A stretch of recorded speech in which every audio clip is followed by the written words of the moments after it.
Welcome back to Hashtag That. I'm Carly Sanger. And I'm Jack Muscatello. From Martin Scorsese to Sonic, we're back with the latest entertainment news updates. All that and more. From Hamden to Hollywood, we are your source for Quinnipiac's entertainment news.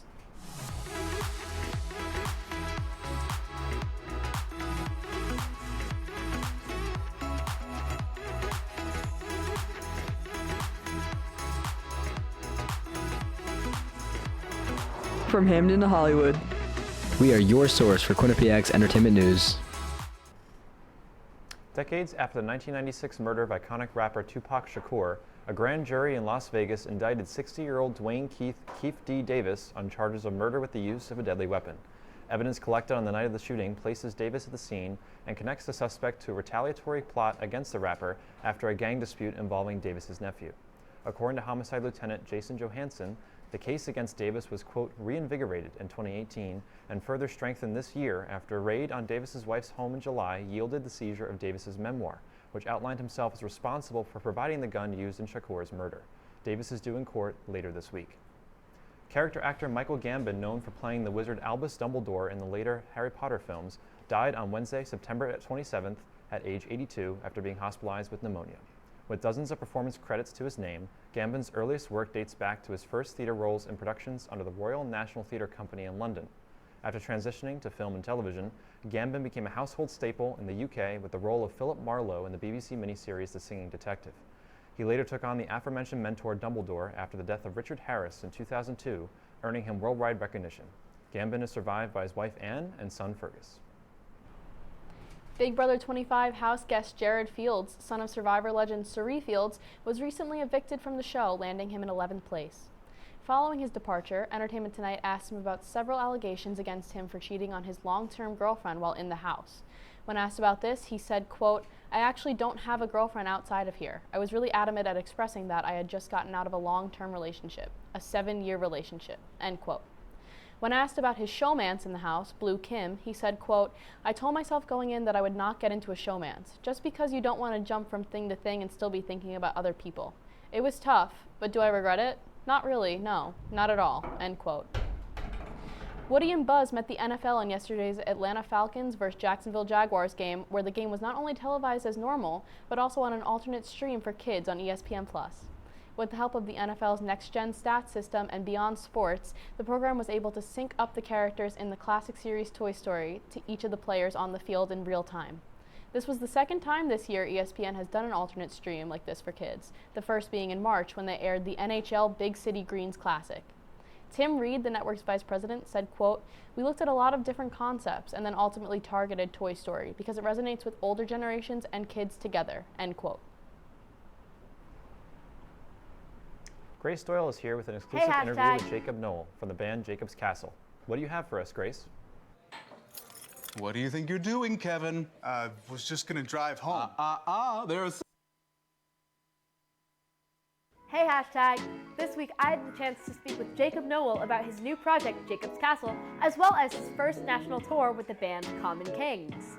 Jacob's Castle was formed last year in January. I was really interested in making music that was my own, like my solo project. So I started just thinking, like, how can I fuse all of my influences with the authenticness of who I am as a person, taking elements from the Long Beach scene of music and my dad's scene of music, fusing it with all the cool underground online internet type stuff that inspires me today and inspired me growing up. Anything that makes you excited and makes you feel cool, and it's like this interesting niche that really makes you feel like you and who you are. And I wanted to make music that felt like that for other people. But right now I'm in my tour bus on tour opening up for the Common Kings. I've learned a lot from them so far, even though it's only been a few shows. The Common Kings have been the nicest headliners. They've been so accommodating and so cool and hanging out with us every night, and their audience has been very receptive, getting a lot of new fans, and I just couldn't be more grateful to them for this opportunity.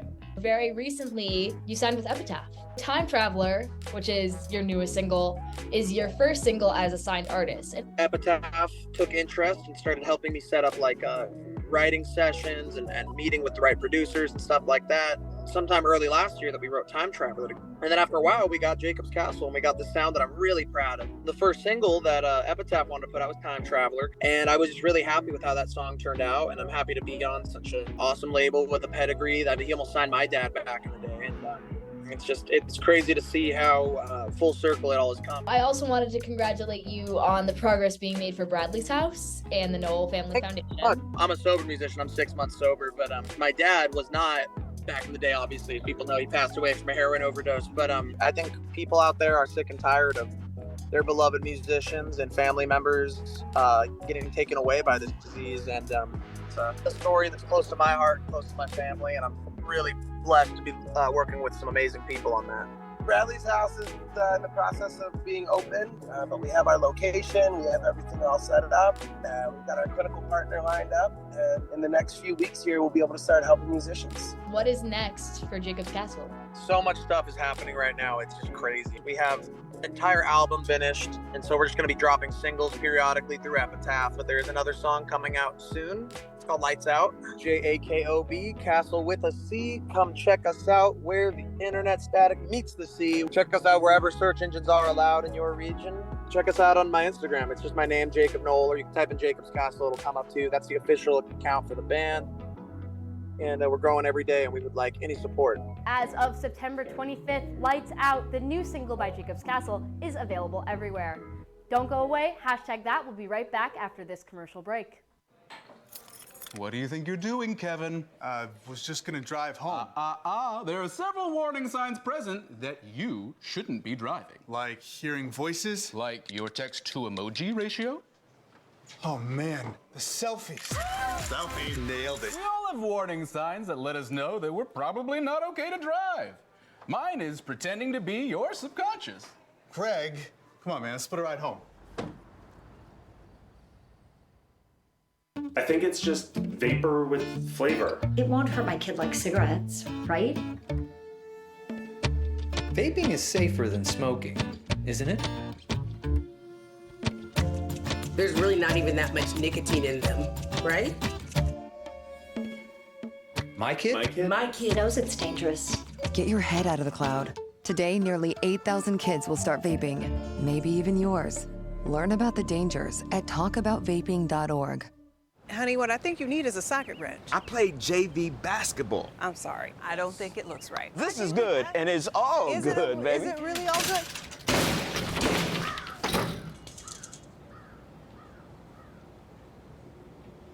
If you love me enough to routinely test your handyman skills, not to mention the strength of your marriage, then of course you'll visit nhtsa.gov/therightseat to make sure I'm in the right car seat. I'm gonna call my dad. Michael Rada, Alex Bean, and Aaron Russell went to Spider-Man Into the Spider-Verse live and are here with all the details. Take it away, guys. Hey, hashtag. I'm Michael Rada. I'm Aaron Russell. And I'm Alex Bean. Tonight, we'll be seeing Spider-Man Into the Spider-Verse live from the Toyota Oakdale Theater in Wallingford. And by live, we mean that the movie will be shown on the big screen in the theater with an orchestra, percussionist, and DJ performing the music. Spider-Man Into the Spider-Verse is a 2018 animated film starring Shameik Moore, Jake Johnson, and Haley Steinfeld. Into the Spider-Verse is about Brooklyn teen Miles Morales and him getting bitten by a radioactive spider, and after an incident with Kingpin, he meets Spider-Man from all across the Spider-Verse. The score being composed by Daniel Pemberton, who's known for films like Molly's Game, Trial of the Chicago 7, and the sequel, Across the Spider-Verse, which came out earlier this year. So the original Into the Spider-Verse is one of my favorite scores of all time, as I would listen to that soundtrack almost religiously after it was released. But besides that, some of my favorite film scores are the original Creed film and Back to the Future. I would say that my favorite that I would love to see live is La La Land. I think that one, you know, when someone says La La Land, you think of the piano, you think of Ryan Gosling playing City of Stars and all that, and that would just be such an amazing experience to hear it live because, you know, with the score brings so much emotion for the audience. Now, just like Alex, besides Spider-Verse, I'd probably just say my #1 score is Star Wars. It would be a dream come true to see that live, but also Spider-Verse. We'll see you guys after the show. Just got out of the theater. I personally loved it. I do have a greater appreciation for this movie now. All the scenes were much deeper with the music right in front of me. There were scenes I watched thousands of times, but I didn't get choked up during. I got choked up during scenes I didn't know I could. Alex Bean. Yeah, listen, I've seen this movie a lot, 13 times I found out tonight. And yeah, this made it. I still love the score, I love everything about this movie, but to hear it live, Yeah. I agree. And now that I've actually seen it for the first time, this was so much better than I could have possibly imagined. Like, especially seeing the orchestra do their thing. The conductor was getting really into it, so was the DJ. We were all talking about it. And it literally blew my mind. I love the movie now, and I will definitely be watching it again. Back to you guys at the desk. We are back with hashtag What in the World, and here to give us the rundown of a global entertainment news is Rachel McKenna. Thanks, guys. Starting off, Colombian singer Shakira is facing tax evasion accusations. Again. Prosecutors claim that she failed to pay 6.7 million euros on her 2018 tax income. According to Global News, she used an offshore company to avoid paying taxes and did not declare earnings from her El Dorado World Tour. You would think she would learn her lesson. After spending 2 full years in Spain, she was still required to pay taxes in the country. The singer has not yet commented on the matter. Quebec author Kevin Lambert is focusing on using a sensitive reader to avoid stereotypes in his upcoming novel. The author found himself at a pinnacle point in a debate in France where hiring someone to screen for offensive content is not practiced. Sensitivity readers are used to identify shortfalls and stereotypes that may not be apparent to an author who may not share those identities. Lambert said, quote, "Even though I also do research on stereotypes linked to minority characters in fiction, I don't have a compass in my eye, and I can always be wrong," in a statement posted on Instagram. The concept of sensitivity reading is not foreign in France, so it's believed that Lambert's success may further the topic of conversation in France. In celebrity news, Harry Styles and Taylor Russell were photographed in London looking cozy and comfortable. Sporting hoodies and sneakers, the two appeared to have gone on a coffee run. Super casual, right? Quote, "It's been a big part of my life since I can remember because I really want to live an open life and meet somebody and be real, honest, and truthful with them," Russell told The Face while discussing her outlook on relationships in an interview. Neither party has commented on the relationship, so I guess he's still single. That's this week's hashtag What in the World. Back to you guys at the desk. Alex Kendall and Casey McNichol are here to discuss Gen V, the new spin-off of The Boys, and what this new show means for the franchise. What's up, hashtag? It's Alex. And Casey. Today we're going to be talking about Amazon Prime's new hit spin-off, Gen V. Gen V is the long-anticipated Amazon series coming from the same world as The Boys. The series is set to explore the first generation of superheroes to know about Compound V and that their powers were injected into them rather than God-given. These young supes are thrust into a battle royale of challenges while competing for the top-ranking spot at Godolphin University, or GodU, a school ran by the notorious Vought International. Gen V's cast is packed full of familiar faces like Jazz Sinclair from The Chilling Adventures of Sabrina, playing our lead Marie Moreau, and Patrick Schwarzenegger from The Staircase, playing the current star student at the Academy, Luke Reardon. The film crew is also equally stacked with names like director Nelson Cragg, who worked on The Boys and American Horror Story, as well as producers like Seth Rogen, who just released Dumb Money and the wildly successful Mario movie. Ahead of the show's release, Amazon launched Godolphin University, a Gen V themed website that features an admissions page where fans can create their own ID card, select a superpower, and take a quiz to sort themselves into one of 2 majors offered at the fictional university. The site also provides a 360-degree tour of the campus, acting as Amazon's first ever title-themed virtual store. Critics are raving about Gen V's deep dive into the complexity of young adulthood while exploring the darker side of heroism. Variety's Allison Herman writes, Gen V retains the edge, cynicism, and adolescent humor that makes its parent show tick, suggesting The Boys is far from the creative fatigue now plaguing Juggernaut like the Marvel Cinematic Universe. Fans, on the other hand, are skeptical of the spin-off. Many fear that while the show will provide world-building opportunities by exploring the reality soup's face, they will ultimately be falling flat in the character department. Fans also fear that the show will simply act as filler for the main show, theorizing Gen V to be Amazon testing the waters and exploring the possibility of The Boys becoming its own mini cinematic universe.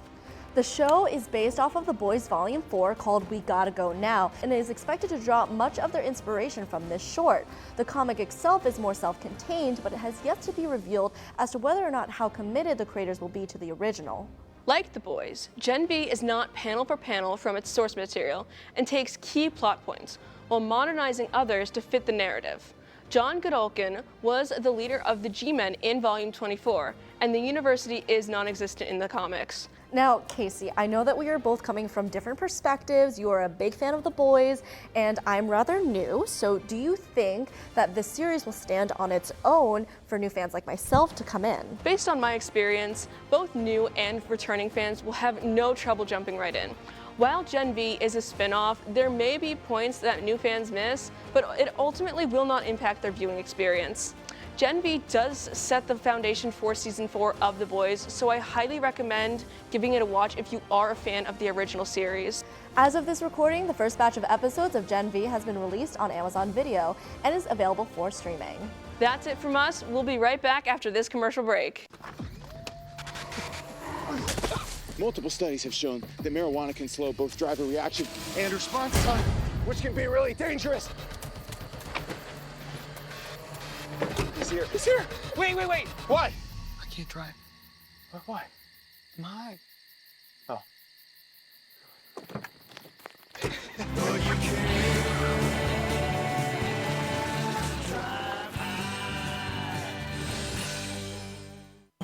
Meet the scan, a simple procedure whose mission is to detect lung cancer early.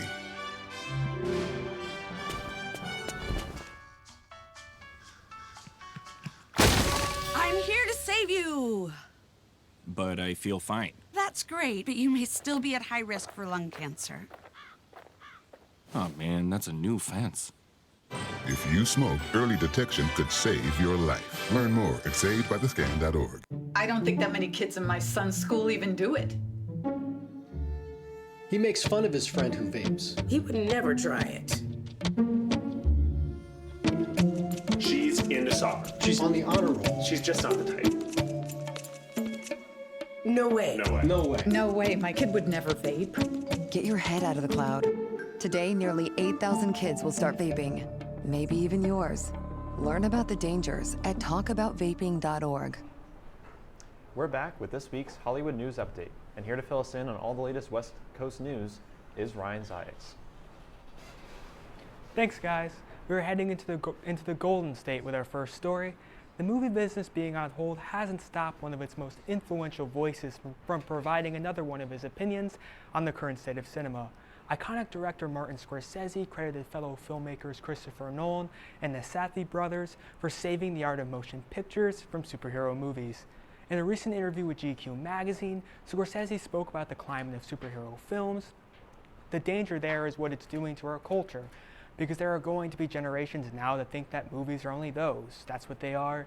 You gotta say something with a movie, otherwise, what's the point of making it? Martin Scorsese certainly has a point on this matter, and his passion and love for cinema speaks for itself. Jack and Carly, what do you think of Scorsese's take on the overflow and impact of superhero movies on the landscape of cinema? Honestly, I agree with what he said, saying that, you know, you have to say something with a movie or what's the point. But I think that's a really large statement for saying, just generalizing all superhero movies. I think some superhero movies have something to say. Yeah, some of them do, but I also get his point about some of the more latter superhero movies just kind of being more about the comics, not so much about a message.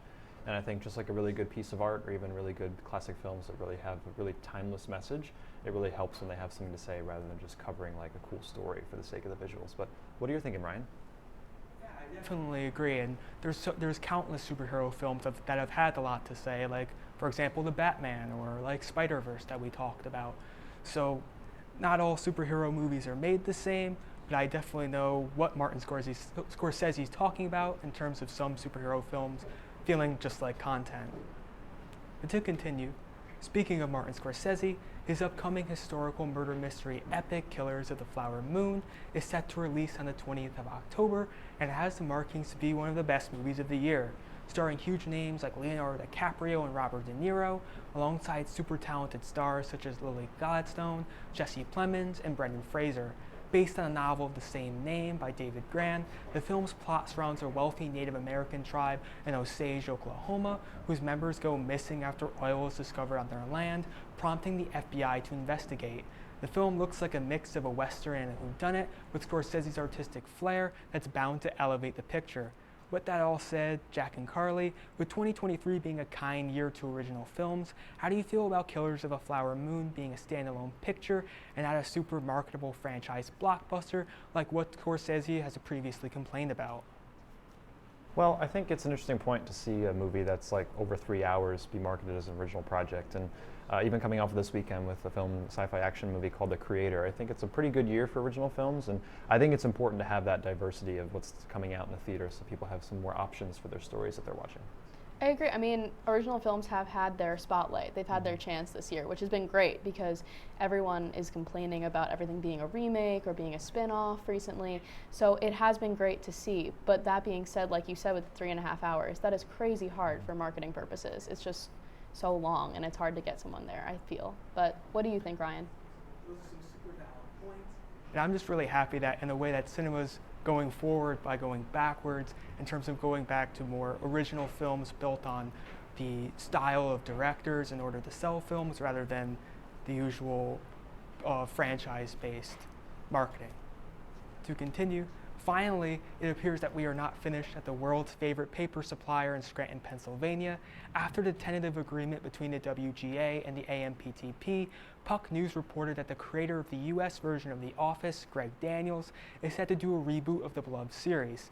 Outside of that, details on this project are scarce, especially in regards to what the cast will look like. Audiences appear to be very open to this idea if they receive a fresh new cast of stars for the series to provide their breakout roles, who will play characters that we grow to both relate to and root for. Jack and Carly, how do you feel about The Office receiving a reboot, and what would you want to see this series look like? To be completely frank, nobody wants a reboot who's seen the show.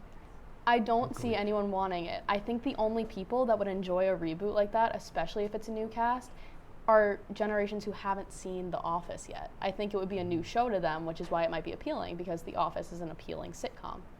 That being said, nobody wants the show ruined by a reboot, especially if it's just like a completely different cast. Everyone loves the originals. It's such a timeless show too, and having put it on when I'm trying to do homework and failing to and looking for a reason to procrastinate, it always has a ton of moments that you turn to that you are having it synonymous with Steve Carell or Rain or even John Krasinski or anyone in the cast. And so to have a new cast of people come in and play these same characters, I feel like if you're going to do a remake, this has to be with new characters. This has to be in like a new Office, so to speak, and you have to kind of reboot it also for the 2023 timeline that we're in. So I feel like if that's the avenue they're going to take, that should be the one they take. But ultimately, what do you think, Ryan?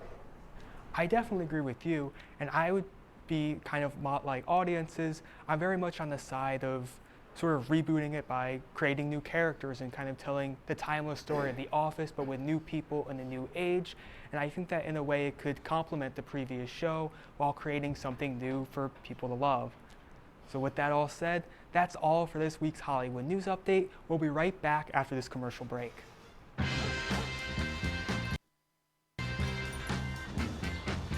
When we adopt a shelter pet, we discover they're a unique mix of all kinds of things. Come on, Jules, spot on this last one.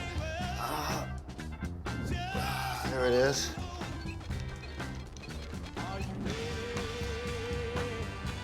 Keep going with it. Leo. They're a little bit of a lot of things, but they're all pure love. Maybe you can make retirement happen.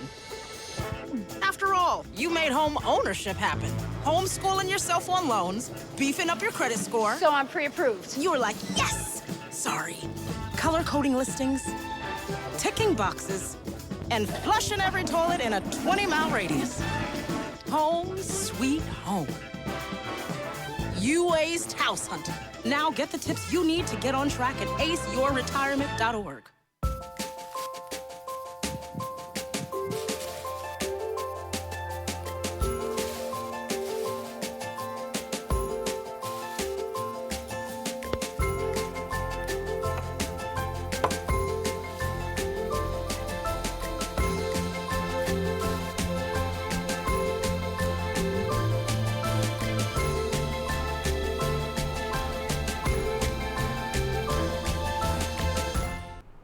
Michael Katz-Flynn and Marcus Ferreira are here with details on the Sonic Frontiers, the game, and the Last Horizon update. Take it away, guys. Hey hashtag, it's Marcus. And I'm Michael. Today we will be breaking down the Final Horizon update for Sonic Frontiers, which is the third and final free update for the game. This update is significant, as it's the first mainline Sonic game in nearly 20 years to feature multiple playable characters. In this new story, you play as Amy, Knuckles, and Tails as they explore Oranos Island to look for the Chaos Emeralds for Sonic, while Sage tries to contain his cyber corruption. All three characters have their own unique movesets and skill trees. Amy can smash enemies with her hammer and has a new gliding mechanic with her fortune cards. Knuckles uses his signature glide and has a wider range of punches. Lastly, Tails can fly, blast enemies, and has a boost glide with the Cyclone mech, making its return from Sonic Adventure 2. Each character starts off with only basic movement options and a boost. To unlock their unique moves and combat abilities, you need to explore the island to find Coco that give you points to unlock them in the skill tree. There are also other types of Coco that will reveal more of your map, as well as level up your other stats. So, as exciting as this DLC is, it also feels kind of awkward, since it gives you a brand new final boss and ending, making the original ending kind of pointless. The first 3 islands of the main game were really fun and exciting to play, but the last 2 islands really dropped in quality from the previous ones, since they were super short and didn't really offer anything new. The Last Horizon update definitely makes up for the game's lackluster final act, but it makes it all the more apparent that this game was rushed to some degree. Elements such as Sonic cyber corruption felt forgotten about in the base game, but were incorporated into the story of this update, which makes it more apparent that they should have delayed the game to make it feel more complete from the start. Yeah. This is definitely a very weird move by Sega, but that being said, the fact they've made 3 fan favorites playable after so much public outcry is a huge step in the right direction for Sonic Team. Hopefully the next Sonic game will continue this, and even more fan favorites such as Shadow, Silver, Rouge, Blaze, or the Chaotix will be playable again. Despite our grievances with the game, we're very excited to play more of this roughly 7-hour-long update and see what surprises it has in store. Once again, I'm Marcus. And I'm Michael. Back to you at the desk. This week, Jack and I are playing Match the Quote, where we'll get a quote from a celebrity and have to guess what film or TV show they said it in. Let's get started. It's like all my life, everyone's told me you're a shoe, you're a shoe, you're a shoe. Oh, that was Friends. I was going to say, this is definitely one for you. That was Friends. That was I'm also absolutely going to go Friends. Friends, considering you're most likely right. There you go. Yeah. Rachel's my favorite. Rachel is my favorite character, so it's always going to be. I'm always going to get it. Anything with Friends, Carly's your person for that. Next one. Nobody calls me chicken. Oh, and this one is absolutely you. Obviously going to Marty, and this is in Back to the Future. 100%. Classic. I'll agree. Yep. Okay. There was part 2 actually, but he's directing that at Biff, the classic bully. So. Oh. Classic all right. movie. It's been too long. Everyone's got an act. I'm going to say that's Anne. I'm going to say that's from The Greatest Showman. I'm going to say Euphoria, because I feel like this is one of those tests where it's like, is it going to go to The Greatest Showman because it's talking about an act? But I'm going to go with Euphoria because I feel like it's going to be one of those bait and switch questions. So I'm going to say Rue for Euphoria. I do think that her character in The Greatest Showman would say something like that, though. And I feel like I distinctly remember something like that, but it has been a while, so. All right, let's see. Nice. Oh, you had it right. Okay. I was thinking there was going to be some bait and switch there. But this movie's very special to me, so You've seen it more than I have. I'm honestly, I would have been upset with myself if I didn't get it right. All right, what's the next one? Oh, this is also you. Oh, I actually knew from the first 2 words that this was Jess, because New Girl is what I live and breathe. Okay. I'm also going to go New Girl to make sure I get this right, even though I've only seen Elf. So New Girl is absolutely my favorite show to ever exist. So that was definitely fan service for me. 100%. I don't learn. It's one of my issues. You know, I really hear Andy with that line. Like, I feel like this is something he would say after in that scene or that blooper where he like jumps over the desk and like breaks a light. I don't know if anybody's seen that, but I feel like that's a very Andy thing. So I I'm have gonna seen go Parks that and Rec. because Parks and Rec I do love. I've seen it a million times, but I don't remember him saying it. That being said, I didn't see the other movie. I don't think it's in Guardians. So. I would go with that would be an Andy line, but I'm not You're going sure. with Guardians? So all right. Parks and Rec for me then. All right, I'm gonna go. Let's see. Oh wow. Okay. Dang. Okay. That seemed like such an Andy thing. A big shock to end it all. I know. Seriously. I love Parks and Rec, and I remember in Parks and Rec when they dropped Chris Pratt at London so that he could film Guardians of the Galaxy. I was so confused. I've only seen Guardians. I've seen like snippets of Parks and Rec, especially everything with Ron. But that's pretty much it for me as far as Parks and Rec goes. I like the show, but I prefer The Office. Andy's my favorite. I love him, and Chris Pratt improv'd so many of his lines, which I have so much just like admiration for. I think it's so great. You have to watch it, especially the improv parts. Yeah. All right, that's all we have this week on #that. Make sure to follow us on all our social media accounts to stay up to date. I'm Jack Muscatello. And I'm Carly Sanger. From the producers, talent, and everyone working hard behind the scenes, thank you for watching #that, and we will see you again next week.